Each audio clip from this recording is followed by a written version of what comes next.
आज मोहिनी एकादशी में त्रिस्पृशा एकादशी का दुर्लभ संयोग है। वैशाख शुक्ल पक्ष मोहिनी एकादशी तदनुसार 23 मई 2021 विक्रम संवत 2078। कृपया घर के सभी सदस्य यह एक दिन का व्रत अवश्य करें। जिंदगी में ऐसे अवसर बार बार नहीं आते हैं।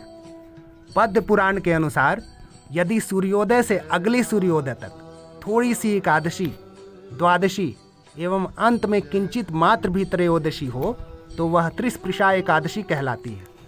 यदि एक त्रिस्पृशा एकादशी को उपवास कर लिया जाए तो 1 सहस्त्र एकादशी व्रतों का फल, लगभग पूरी उम्र भर एकादशी करने का फल प्राप्त हो जाता है।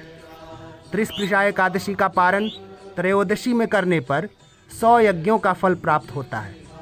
प्रयाग में मृत्यु होने से तथा द्वारका में श्री कृष्ण के निकट गोमती में स्नान करने से जो शाश्वत मोक्ष प्राप्त होता है, वह त्रिस्पृशा एकादशी का उपवास कर घर पर ही प्राप्त किया जा सकता है।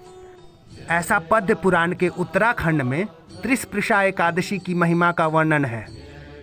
कृपया इस पोस्ट को शेयर अवश्य करें जिससे कि अधिक से अधिक लोगों को जानकारी मिल सके। आपको बहुत पुण्य मिलेगा। जय श्री हरि नारायण। मोहिनी एकादशी व्रत कथा।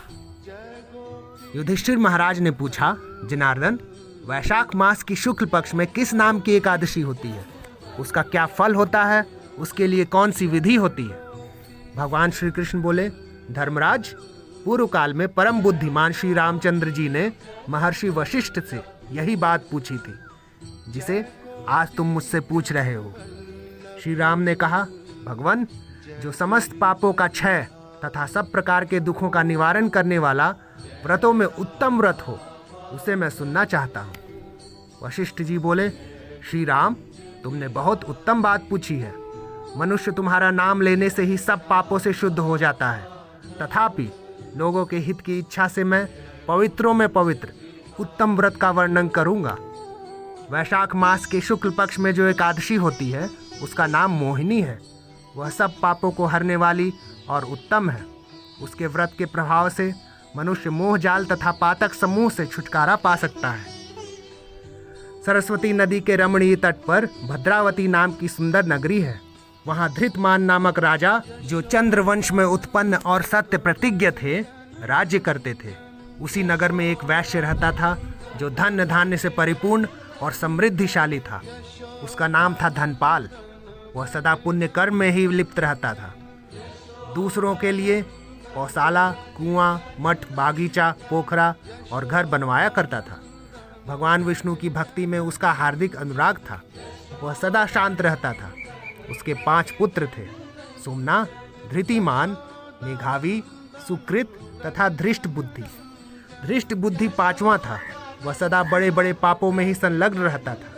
जुए आदि दुर्व्यसनों में उसकी बड़ी आसक्ति थी। वह वैश्याओं से मिलने के लिए लालायित रहता था। उसकी बुद्धि न तो देवताओं के पूजन में लगती थी और न ही पितरों तथा ब्राह्मणों के सत्कार में।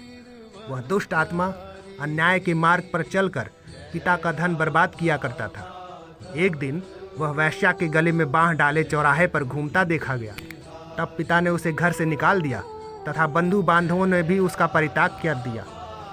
अब वह दिन रात दुख और शोक में डूबा तथा कष्ट पर कष्ट उठाता हुआ इधर उधर भटकने लगा।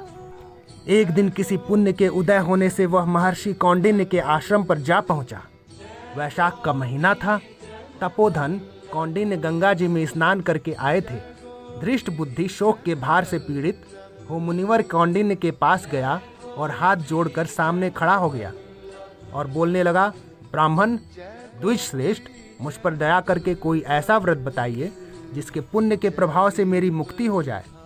कौंडिन्य बोले, वैशाख की शुक्ल पक्ष में मोहिनी नाम से प्रसिद्ध एकादशी का व्रत करो। मोहिनी को उपवास करने पर प्राणियों के अनेक जन्मों के किए हुए मेरु पर्वत जैसे महापाप भी नष्ट हो जाते हैं। वशिष्ठ जी कहते हैं, श्री रामचंद्र जी मुनि का यह वचन सुनकर धृष्ट बुद्धि का चित्त प्रसन्न हो गया। उसने कौंडिन्य के उपदेश से विधि पूर्वक मोहिनी एकादशी का व्रत किया।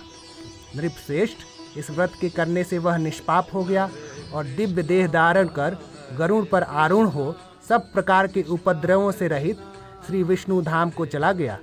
इस प्रकार यह मोहिनी का व्रत बहुत उत्तम है। इसके पढ़ने और सुनने से सहस्त्र गौदान का फल मिलता है। जय श्री हरि।